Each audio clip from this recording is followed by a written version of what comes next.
Hey, this is Frank Nieto with Vision Quest Auto, and today we're going to be reviewing the 2024 Ford Mustang. And, from first glance, this car looks amazing. It's exactly what you would think a Mustang and what you expect a Mustang to look like. It feels like a Mustang, but does it drive like a Mustang? Because the big change for this year is that this has a four-cylinder as the base engine. It still has a V8 option for the GT, but there is no V6 option any longer in the Ford Mustang. That is changing decades and decades of precedent, but it's done for the sake of growth, to be honest. It gets better fuel economy, it's more efficient, and it has 310 horsepower, which Ford estimates is plenty of power for the average Joe. Is it enough power for the average Frank? We'll find out.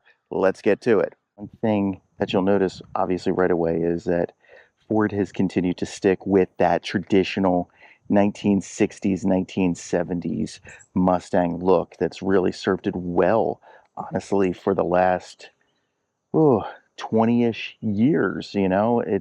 They've stuck with the classic Mustang shape. They've stuck with that classic front. This one might be a little bit more along the lines of those early 70s Mustangs than the 60s ones, if you will. But I mean, generally speaking, you know that this is a Mustang when you see it. It's a Mustang. It's got that shape. It's got the the lights look just like a Mustang. There they are. The shape, the hood, the grille, everything about this classic Mustang. Again, as we mentioned, the one big thing that's changed is under this hood is a four-cylinder. You've got your Brembo brakes. You've got really nice wheels. You got the Pirelli tires. Inside here, we've got Recaro racing seats. Flat bottom steering wheel, which is really nice. Something I don't really like about this is this weird kind of carbon fiber wannabe looking plastic. I'm not sure what it is. I wish that if they wanted to go with a carbon fiber look, they could have just made it not molded plastic, but maybe it given it that actual carbon fiber type sheen if they wanted to go for that, or honestly just don't include it. To be honest, it's not a standout feature. I think it's a bad design, and you know it's actually the Chris Farley Fat Guy in Little Coat Award winner here. To be honest, it's just something that doesn't fit for me as just this carbon fiber. And you see it's this fake carbon fiber, but it's the weirdest fake carbon fiber because it doesn't look like carbon fiber. It has like a design elements for carbon fiber, but it just does not look like it at all. And I'm not sure why Ford went with that. I do like the leather insert on the door. It's really nice. This metal here, there. The Recaro seats are great. This is something I really love, actually. This is super cool. This is the e-brake. And when I say e-brake, I really do mean e-brake. This is an electronic brake that Ford has designed to look like a traditional parking brake. But the cool thing is, there's nothing mechanical about this. This is strictly electronic. So to take the parking brake off, or the e-brake off, you just push down on this with your foot on the actual brake. And to put it in place, you pull up. It's really cool. They could have done what they've done with the F-150, which is put in a little electronic parking brake button. They could have done what they've done. They've done that in a lot of other cars. I appreciate that they're trying to give this that old school Mustang look by putting in this brake. The same thing with the shifter. It's that ball shifter. This is an automatic, but it looks like a manual shifter from at a glance. I like that they've done that. As you can see, they've done a really great job at keeping that old school kind of Ford look. that old school Mustang look with traditional elements. Like I said, the shifter, the brake, the steering wheel with the flat bottom. You know, they have added the newer touches. This isn't so new, but it's more modern with your controls on the steering wheel. That's nice. Again, this faux carbon fiber, I don't get it because it doesn't look like carbon fiber. It has a carbon fiber look, not a carbon fiber feel. You realize it's straight plastic. I'm not sure why they did this. This is really nice though. This is a cool touch. The leather is a cool touch. Really nice elements. I love the the start engine button. You know, this is really got that old school look, like you're firing off that engine. It's great. So let's start it up actually. I love that sound. Like it's got a heartbeat on there. You see the Mustang come up. Pretty cool stuff going on here. Again, you know, this is modern. And you know, here we've got, it's got your all digital gauge displays. I have not found a way to actually make Android Auto full screen. I'm sure it's the same way with Apple CarPlay. Instead, you've got this over here, which, I mean, it's nice, but I'd like to have the full screen. I don't, you know, okay, yeah, I can get my fuel economy. I can also get that over here if I really wanted to, you know. I don't like that. I wish that wasn't there. Other things, I do like that, you know, hey, your stop start, auto stop start is right there. Your charging pad is right here. This is all very good. The thing I don't like, and it's the John Cena "You Can't See Me" award, is there's no vent control here. To get the vent is a little bit wonky. So you've got to touch here and then there. You know, it's 2 buttons away, but to me, you know, if I'm driving and there's like a dead skunk or a truck with a lot of diesel fumes going off in front of me, I don't want to smell that. It takes a little bit, you know, most of the time I could just hit a button down here. It's closed. Now I have to reach up here, take my eyes off the road and hit this smaller button. I mean, at least make it big. It's just, I don't like it. But for the most part, Ford's done a really smart job.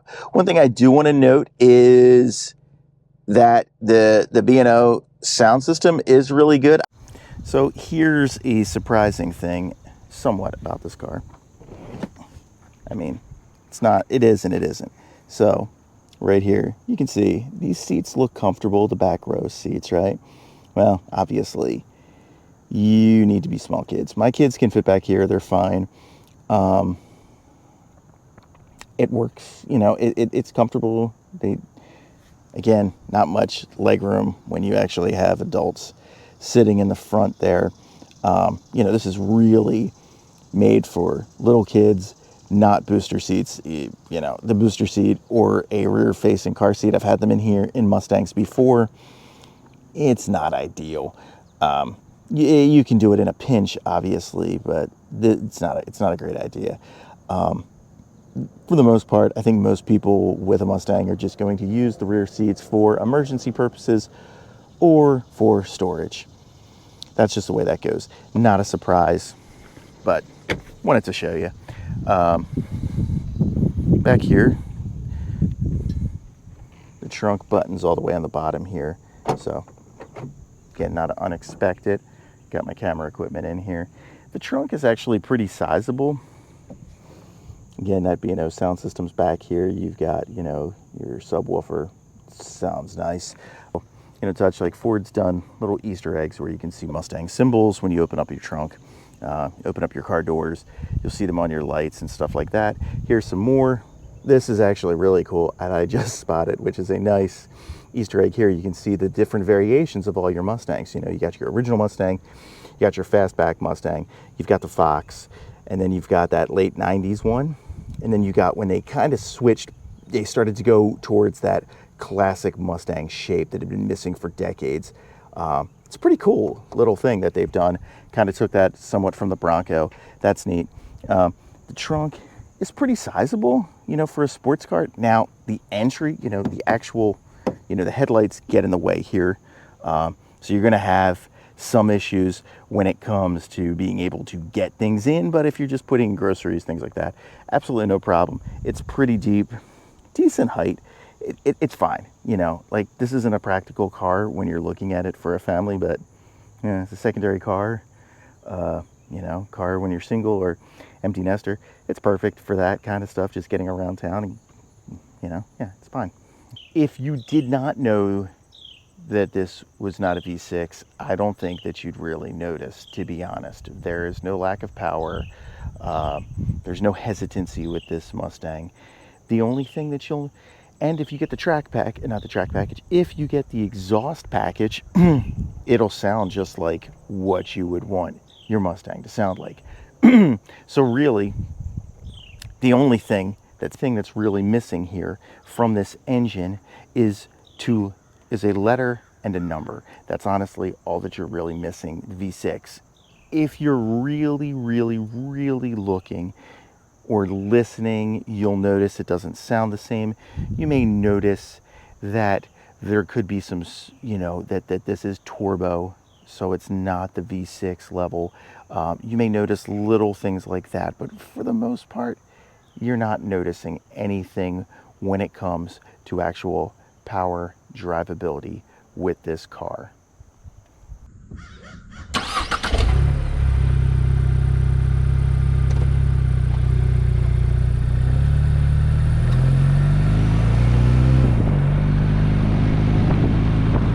So, the Mustang, as I said, this does not lack for power. This is a perfect Mustang in most ways. Like, I think that if people didn't know that this was a four-cylinder, there'd be no issues. I think the second that people hear that, they think, not a real Mustang. But, you get past that, you realize that this is 310 horses. This is very responsive, that it handles great. I think that most people just be like, yeah, this is a real Mustang. Um, you give this thing a chance, it's there, man. I just really like it. I think that it's got great handling. I think it's very responsive. I've said this multiple times. One thing I don't like is, it's what to expect. It does have a bumpy ride. Now, of course, I'm driving in sport mode, so that's on me. So I am going to put this in normal mode. See if this makes a difference. Um, I'm really not sure. It does have the magnetic ride that Ford has, so should make the chassis a little bit softer. We're going to see how this drives right now. I mean, not feeling as many bumps, but there's also a smooth part of the road. Uh, let's see. I'm going to take this. This is a curvy section of the road up here. So let's see how this handles. Um, see if it still has that pinpoint responsiveness. I don't anticipate a lot of changes here. Uh, okay, it wasn't as pinpointy as I.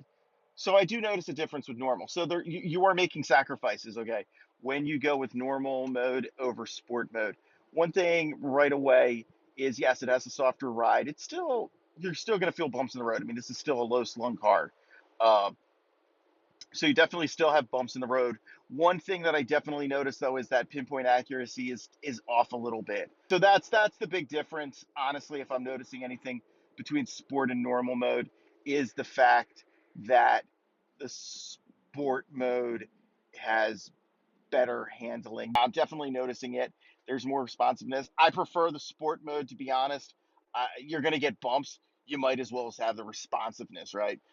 That's the way I feel with it. This feels really, really aggressive, really nice. So, next category we're going to do here is, of course, our what song is this? And when I think of songs, there's a lot of different songs that come to mind when I'm thinking of Ford Mustangs. But for this particular Mustang, one song that really comes to my mind is Running with the Night by Lionel Richie. And you're going to be like, hey, come on, what is that? That's a, it's a good song, but it's an 80s, pop song. It's, it's fine. It's Lionel Richie, it's good, but it's not great. Like, what are you doing here? Are you trying to say that this Mustang isn't awesome? And the thing is, no, I'm not. What I'm trying to say is this Mustang is awesome, and that song is awesome. And here's why, okay?